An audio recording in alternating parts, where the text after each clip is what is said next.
Assalamualaikum warahmatullahi wabarakatuh.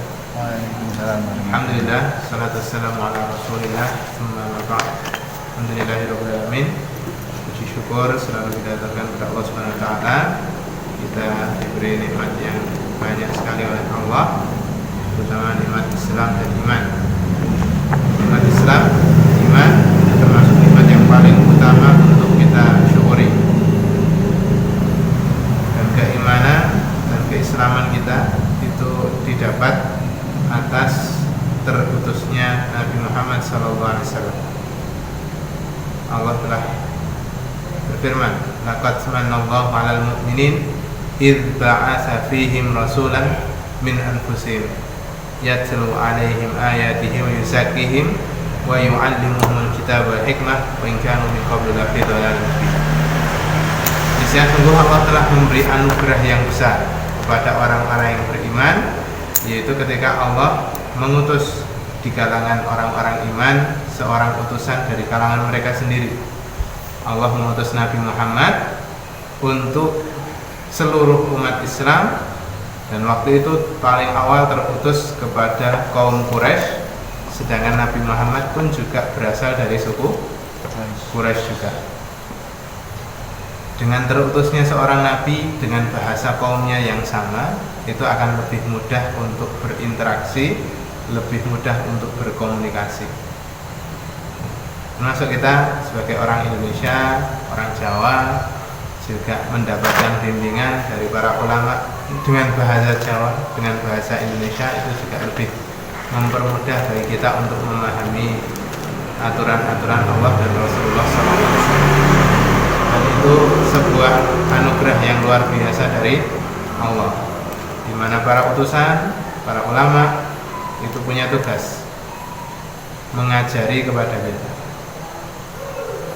mengajari berbagai macam ilmu, mengajarkan berbagai macam hikmah kepada kita, sehingga kita bisa mendapatkan petunjuk, kita bisa memeluk agama Islam, kita menjadi orang iman. Meskipun mungkin sebelumnya kita menjadi orang yang jauh dari ilmu, menjadi orang yang jauh dari Islam. Alhamdulillah kita diberi petunjuk oleh Allah yang luar biasa ini, kita wajib untuk selalu mensyukurinya. Salat serta salam semoga selalu tercurahkan kepada Nabi kita Nabi Muhammad SAW, serta seluruh sahabat, para tabi'in, para tabi'in, para alim ulama, dan juga seluruh umat muslim hingga akhir zaman. Insyaallah untuk materi kali ini kita ambil tentang sujud syukur. Kita mau belajar sedikit tentang panduan Islam mengenai sujud syukur. Hal yang mungkin sering kita lihat, tapi terkadang orang salah di dalam mempraktekannya. Sujud syukur termasuk salah satu hal yang disyariatkan dalam Islam. Rasulullah juga memerintahkan atau menganjurkan serta memberi contoh tentang sujud syukur ini. Dan mayoritas ulama berpendapat bahwa sujud syukur ini memang disyariatkan, memang ada sunnahnya. Salah satu dalil dijelaskan dari seorang sahabat yang bernama Abu Bakar. Sahabat namanya Abu Bakar, ada juga sahabat yang namanya Abu Bakar. Ini dua orang yang berbeda. Abu Bakar dia meriwayatkan dari Rasulullah SAW bahwasanya annahu kana idza ja'ahu amrun sururun aw busyira bihi kharra sajidan syakiran lillah. Bahwasanya Rasulullah SAW itu biasanya ketika mendapatkan sesuatu yang membahagiakan, mendapatkan sesuatu yang menyenangkan, Nabi mendapatkan kabar gembira, maka beliau tersungkur dalam bentuk sujud kepada Allah dalam rangka bersyukur kepada Allah. Nabi mendapatkan sesuatu yang menyenangkan, Nabi langsung bersujud, kemudian bersyukur kepada Allah. Nah, ini salah satu dalil tentang pensyariatan sujud syukur. Kadang kita melihat ada orang-orang yang sepak bola. Pesepak bola bar ngegolke terus sujud syukur. Apakah itu termasuk hal yang disyariatkan? Nanti kita jelaskan. Bahkan ada juga yang setiap selesai sholat wajib dia melakukan sujud syukur. Apakah itu sesuatu yang dibenarkan oleh syariat? Secara global sujud syukur itu ada. Tapi apakah praktek-praktek seperti itu dibenarkan? Apakah semua hal yang menyenangkan itu bisa kita ungkapkan dengan cara sujud syukur? Yang kedua, ada hadis yang diriwayatkan dari Ka'ab ibnu Malik radhiyallahu anhu yang ditulis di dalam Sahih Bukhari. Itu ketika beliau Ka'ab bin Malik dulu pernah mendapatkan cobaan dari Allah, tidak mengikuti perang yang sangat terkenal saat itu, mengikuti suatu perang, tapi Ka'ab bin Malik dia tidak mau ikut perang tersebut, dimana hampir seluruh sahabat ikut perang, tapi Ka'ab bin Malik beserta sebagian orang-orang munafik dan orang-orang munafik itu tidak mengikuti perang, sehingga Ka'ab bin Malik itu sampai di salah satu kafarahnya adalah beliau itu didiamkan oleh Nabi dan para sahabat selama 50 hari. Setelah itu, setelah hari ke-51 diumumkan bahwa taubatnya Ka'ab bin Malik itu diterima oleh Allah. Nah, setelah ada pengumuman, apalagi pengumumannya itu langsung disebutkan oleh Allah tentang diterimanya taubatnya Ka'ab bin Malik pun juga langsung melakukan sujud syukur. Ini dalil yang kedua tentang pensyariatan sujud syukur. Sebenarnya banyak hadis yang lain, namun dua hadis itu sudah cukup menjadi petunjuk bagi kita, menjadi dasar bagi kita bahwa memang ada pensyariatan sujud syukur. Sujud syukur itu sebenarnya adalah perwujudan dari rasa gembira kita atas nikmat yang diberikan kepada kita semuanya oleh Allah Subhanahu wa taala. Ketika kita diberi nikmat oleh Allah, kita lakukan sujud syukur. Kemudian bagaimana tentang hukum sujud syukur itu sendiri? Tentang dalilnya itu bahwa Nabi itu setiap mendapatkan sesuatu yang menyenangkan maka Nabi bersujud syukur. Ketika Ka'ab bin Malik ketika mendapatkan nikmat yang luar biasa berupa diterimanya taubatnya, dia juga melakukan sujud syukur. Sujud syukur sendiri hukumnya apakah wajib ataukah sunnah ataukah hanya sebatas boleh atau mubah?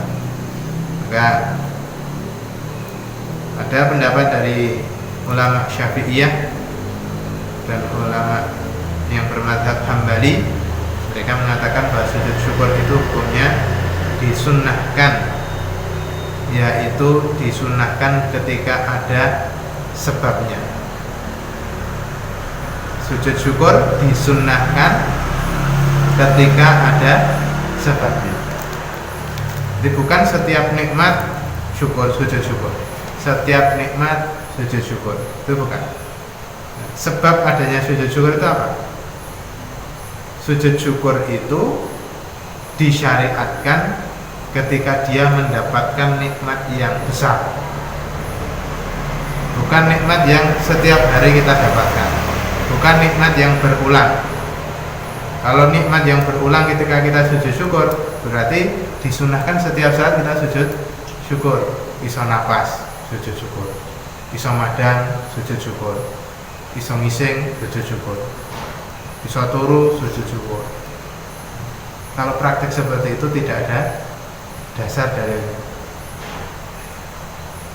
sujud syukur itu disyariatkan ketika ada sebabnya. Sebabnya adalah berupa nikmat yang besar, yang bukan nikmat yang selalu berulang.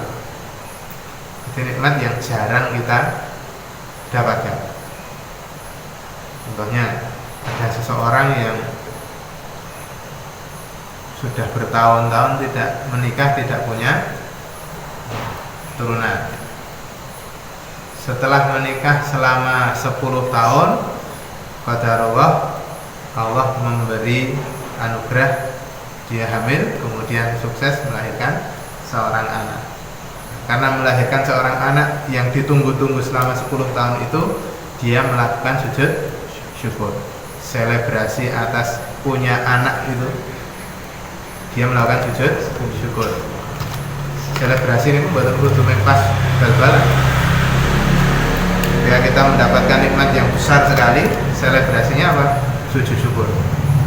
Jadi kalau kita punya nikmat yang menyenangkan, hal-hal yang menyenangkan itu sebenarnya selebrasinya adalah kita ibadah saja.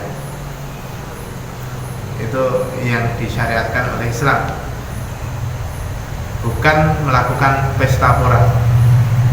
Terkadang kan sebagian dari kita krono seneng, krono lulus, akhirnya nganaknya pesta, foya-foya. Itu kurang tepat. Dan pesta pora karena mendapatkan suatu kebahagiaan itu adalah ciri khasnya orang kafir. Lupa diri ketika mendapatkan nikmat. Sedangkan orang iman itu ketika mendapatkan nikmat dia tetap bersyukur, dia tidak lupa diri. Ketika dia mendapatkan cobaan, ya orang mutung. Ketika dapat musibah orang mutung. Sehingga ketika ada orang yang umurnya ulang tahun, kemudian dia melakukan pesta ulang tahun, itu sebenarnya bukan syariat dari Islam. Ulang tahun itu bukan syariat dari Islam. Kalaupun jenengan niati untuk sedekah itu tidak harus nunggu hari ulang tahun. Setiap saat sedekah itu bisa dilakukan. Sujud syukur itu disyariatkan juga ketika kita selamat dari musibah. Jadi yang pertama, sujud syukur itu sebabnya ketika mendapatkan nikmat yang besar dan bukan nikmat yang berulang.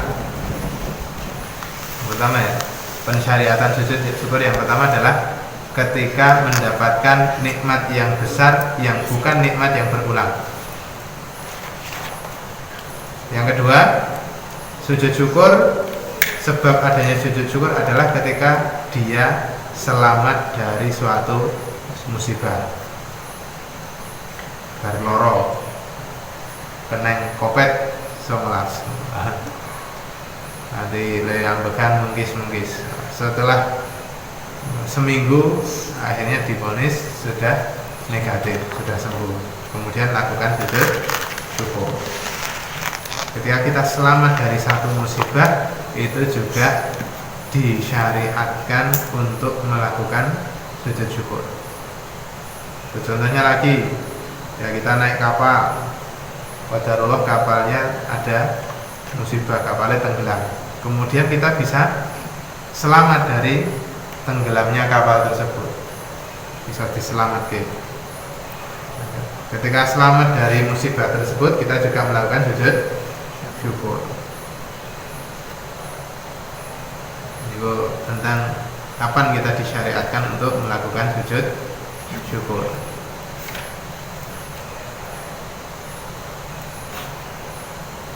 Ulama Syafi'iyah dan Hambali ini menegaskan bahwa sujud syukur itu disunnahkan ketika dia mendapatkan nikmat dan selamat dari musibah. Kita mengulang lagi.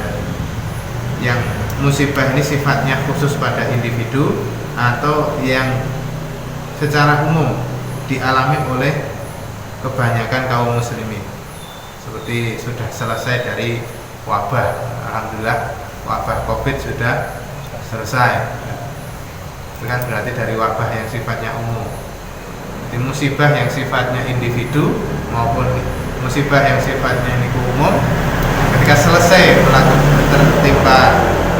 selesai dari atau selamat dari musibah yang seperti itu, maka itu disyariatkan melakukan sujud syukur.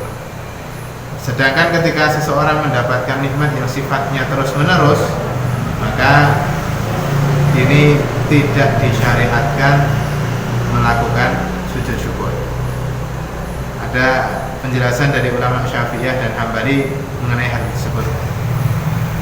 Dikatakan la yusra'u sujud listimrarin ni'am di annaha la tanqati, tidak disyariatkan untuk melakukan sujud syukur karena mendapatkan nikmat yang sifatnya terus menerus yang tidak pernah terputus.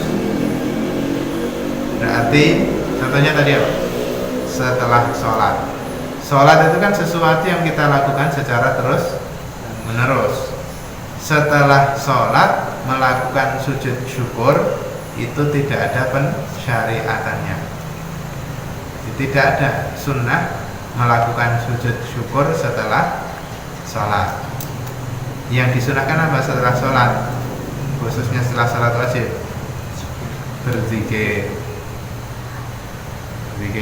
Setelah sholat wajib sunnahnya adalah berzikir. Dan banyak sekali zikir-zikir setelah sholat itu.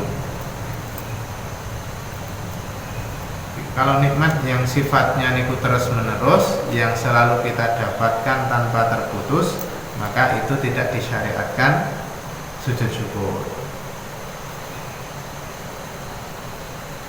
Setiap bulan oleh sangu sujud syukur, betul.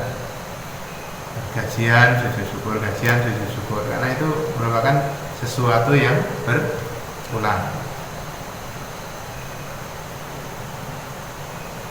Kemudian bagaimana ketika kita sudah mendapatkan nikmat yang luar biasa, terus arep melakukan sujud syukur, tapi dilalah lali. Makanya hari ngerti-ngerti oleh rezeki nomplok, melu jalan sehat oleh door prize mobil Xenia. Saking senengnya nganti le arep sujud ki lali. Saking senengnya lihat ditemoki mobil, terus ditemoki saka ngarep tekan mburi, jerone ditemoki wah mobil anyar iki oleh hadiah door prize.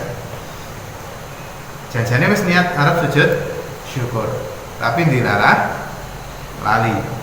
Apakah setelah itu, setelah beberapa waktu itu dia diperbolehkan untuk nambal atau nyaur dari sujud syukur? Dijelaskan oleh seorang ulama, wa tafutu sajdati syukri bitulil fasli bainaha wa baina sababiha. Sujud syukur itu menjadi luput jika sudah berlalu waktu yang lama dengan waktu adanya sebab sujud. Maksudnya ketika sujud syukur itu sudah telat, maka orang yang istilah nyaur sujud syukur. Ganti dino lagi kelingan, oh iya bikin latihan sujud syukur, ya wes nggak perlu sujud syukur, karena sujud syukur itu hukumnya bukan wajib. Tapi kalau syukurnya sendiri hukumnya wajib. Syukur hukumnya wajib, tapi kalau sujud syukur itu hukumnya sunnah. Itu pun sunnah ketika ada sebabnya. Sebabnya dua tadi. Satu, nikmat yang besar yang sifatnya tidak terus menerus. Dua, terhindar atau terselamatkan dari musibah. Sebabnya hanya dua nih. Sebab yang disyariatkan tentang sujud syukur itu hanya dua. Yang pertama, ketika mendapatkan nikmat yang besar yang sifatnya tidak terus menerus. Yang kedua, ketika dia terhindar atau terselamatkan dari musibah. Namun dua nih. Sedangkan nikmat yang meskipun besar tapi itu didapat secara terus menerus, maka itu tidak disyariatkan melakukan sujud syukur. Lalu bagaimana syarat sujud syukur ini? Sujud syukur ini tidak disyaratkan harus menghadap ke arah kiblat. Jadi umpamanya kita melakukan sujud syukur, kita tidak menghadap ke arah kiblat, maka sujudnya tetap sah. Tapi meskipun seperti itu, lebih dianjurkan untuk menghadap ke arah kiblat. Nanti menghadap ke arah kiblat ketika sujud syukur itu hukumnya sunnah, nggak diwajibkan. Kemudian juga tidak disyaratkan sujud syukur itu dalam keadaan suci.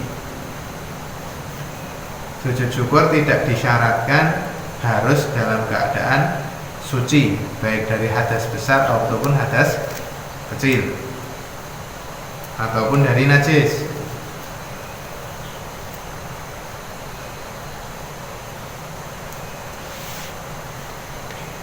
Sujud syukur tidak harus hadap kiblat, tidak harus suci.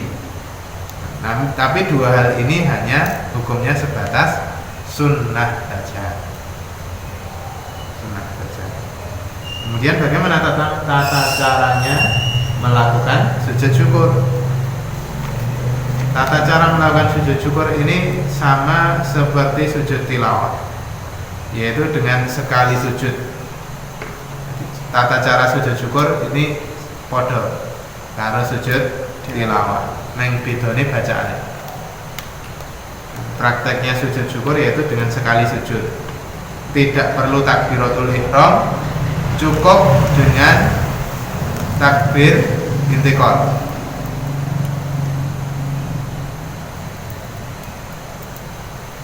Takbir intikal, takbir ketika hendak sujud, lalu takbir ketika setelah sujud.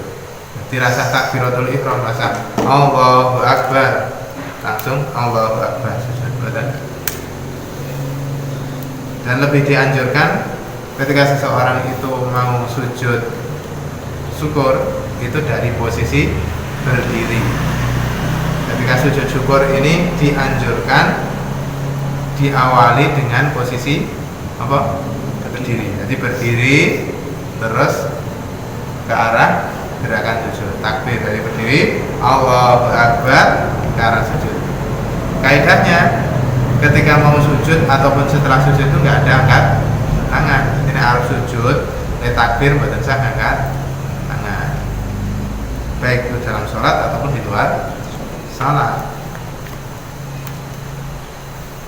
Namun kalaupun dia memulai sujud syukurnya dalam posisi duduk, itu pun juga tidak masalah, tidak membatalkan, karena berdiri itu juga bukan syarat awal dia melakukan sujud syukur.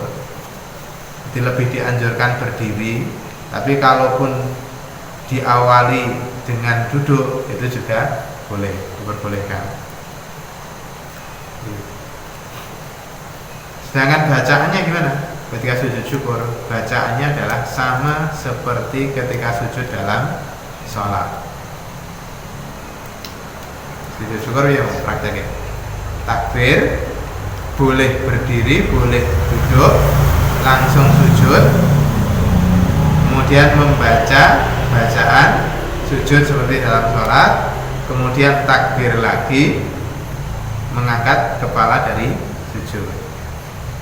Dan tidak ada tahiyat, tidak ada salam. Pokoknya sujud sekali. Takbir sebelum sujud, kemudian sujud, membaca bacaan sujud, takbir lagi, mengangkat kepala, selesai. Tata caranya sama persis seperti sujud tilawah, namun yang beda hanya bacaannya. Kalau sujud tilawah, bacaannya berbeda dengan sujud sholat. Sajada wajhi lillazi khalaqahu wa syaqqa sam'ahu wa basarahu bi haulihi wa quwwatihi. Itu bacaan sujud tilawah. Apakah ketika sedang sholat itu boleh kita melakukan sujud syukur? Umpamanya pas sholat, ngerti-ngerti masjidnya rubuh, pas lagi sholat masjidnya rubuh, bilalah orang mati. Bila lagi nyaris kebruan, tapi rasido kebruan. Apa ketika sedang sholat itu juga disyariatkan sujud syukur? Maka sujud syukur jawabannya adalah tidak ada sujud syukur di dalam sholat, karena syariat sujud syukur itu hanya ditemukan di luar sholat. Dirayain yang sujud syukur di dalam sholat. Di dalam sholat itu hanya ada sujud yang merupakan rukun sholat, kemudian sujud sahwi, kemudian yang ketiga sujud tilawah. Sujud tilawah itu juga ada di dalam sholat. Umpamane pas sholat imamnya maca surat Al-Alaq, Iqra bismi rabbikal ladzi khalaq. Nah, terakhir kan wasjud waqtarib. Ketika ayat terakhir itu disunahkan dia melakukan sujud tilawah. Sujud tilawah. Kalau di sholat, dilalah imamnya itu maca surat Al-Alaq sampai ayat terakhir. Tapi bar ayat terakhir langsung apa? Sujud tilawah. Jadi bar ngajak wasjud waqtarib, Allahu Akbar, ora rukuk. Tapi langsung sujud.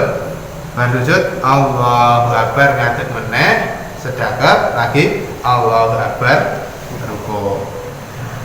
Karena kita belum pernah mempraktekkan ini, umpama itu dipraktekkan di sini mungkin udah bingung. Wah, sholat model ngendi? Sholatnya aneh.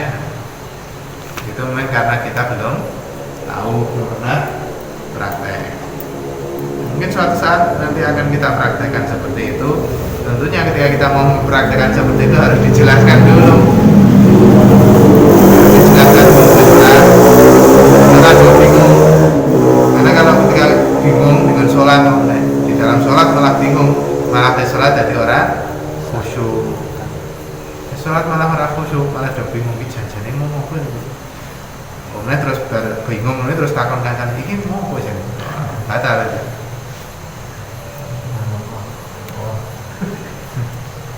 Subhanallah, subhanallah kabeh. Sak masjid subhanallah. Padahal maksudnya sujud apa mau? Sujud apa? Sujud tilawah. Sujud tilawah itu karena apa? Sujud karena membaca ayat sujud. Ayat sujud. Contohnya ayat sujud apa? Ayat terakhir dari surat Al-Alaq. Kemudian ada di surat Al-Insyiqaq itu juga ada. Di surat Al-Insyiqaq juga ada ayat sujud. Kemudian apakah boleh melakukan sujud syukur di waktu larangan sholat? Ada yang teringat waktu larangan sholat itu ada 3. Ada 3 waktu larangan sholat. 1 ketika matahari sedang terbit. 2 matahari sedang di tengah. Nah, 3 ketika matahari sedang terbenam. Bomo. Nih, 3 waktu larangan sholat. 1 matahari sedang terbit. 2 apa nak? Waktu larangan sholat. 2 waktu larangan sholat ada 3 tadi. 1 matahari sedang terbit. 2 matahari di tengah-tengah. 3 apa Dewi? Matahari sedang terbenam. Ini 3 waktu larangan sholat. 1 ketika matahari sedang terbit. 2 ketika matahari sedang di tengah-tengah. 3 ketika matahari sedang terbenam. Nah, apakah boleh kita melakukan sujud syukur ketika 3 waktu larangan sholat ini? Nah, sujud syukur ini sejatinya berbeda dengan sholat, sehingga waktu larangan sholat ini hanya untuk larangan sholat saja, dan juga sesuai dengan hadisnya. Hadisnya apa? Nabi juga melarang menguburkan seseorang di waktu larangan sholat. Itu juga dilarang. Dilarangannya hanya kita lihat tekstual di ayatnya, di hadisnya itu hanya 2 itu ya wis. Sedangkan sujud itu tidak sama dengan sholat. Sujud hanya 1 bagian dari sholat. Maka sujud syukur ini tidak dilarang dilakukan di waktu larangan sholat. Karena sujud tilawah, sujud syukur ini berbeda dengan sholat. Dengan larangan sholat di waktu terlarang, ini larangan khusus untuk sholat saja. Insyaallah sekian yang bisa kita sampaikan tentang sujud syukur. Yang pertama tadi apa? Sujud syukur adalah sujud ketika kita mendapatkan nikmat dari Allah. Kemudian sujud syukur hukumnya sunnah. Yang ketiga, sebab sujud syukur ada dua. Satu, nikmat yang besar yang tidak berulang, yang tidak terus menerus. Yang kedua, selamat dari musibah. Yang kemudian selanjutnya, untuk hal yang nikmat yang sifatnya terus menerus, tidak disyariatkan melakukan sujud syukur. Contohnya setelah sholat, atau wamane jadi striker ben ngegolke sujud, itu enggak ada. Karena terlalu ngegolke, siapa nek ngegolke seumur hidup yang bisa udah wis. Jadi tidak disyariatkan melakukan sujud yang nikmatnya itu sifatnya terus menerus dan tidak terputus. Kemudian ketika dia terlambat dari melakukan sujud syukur, sudah berselang cukup lama, maka tidak ada pensyariatan nyaur sujud syukur. Nek wis telat ya wis. Karena sujud syukur hukumnya tidak wajib, tapi hanya sunnah. Sedangkan hukum syukurnya itu wajib, adapun sujud syukur sunnah. Tidak disyaratkan sujud syukur itu harus menghadap kiblat. Tidak disyaratkan sujud syukur dalam keadaan suci. Tata cara sujud syukur itu yang penting takbir intikal, boleh dalam keadaan berdiri, dan ini lebih dianjurkan, boleh juga dalam keadaan duduk. Kemudian takbir, lalu sujud, membaca bacaan sujud seperti dalam bacaan sholat, lalu bertakbir lagi, dan tidak ada salam ataupun tasyahud setelah sujud itu. Sujud syukur itu hanya sekali sujud diawali dengan takbir intikal, kemudian ditutup dengan takbir intikal juga. Kemudian di dalam salat tidak ada sujud syukur. Ketika waktu larangan sholat diperbolehkan melakukan sujud syukur. Hanya kesalahan kurang, mohon maaf yang sebesar-besarnya. Mudah-mudahan bermanfaat untuk kita semuanya. Jazakumullah khairan. Assalamualaikum warahmatullahi wabarakatuh.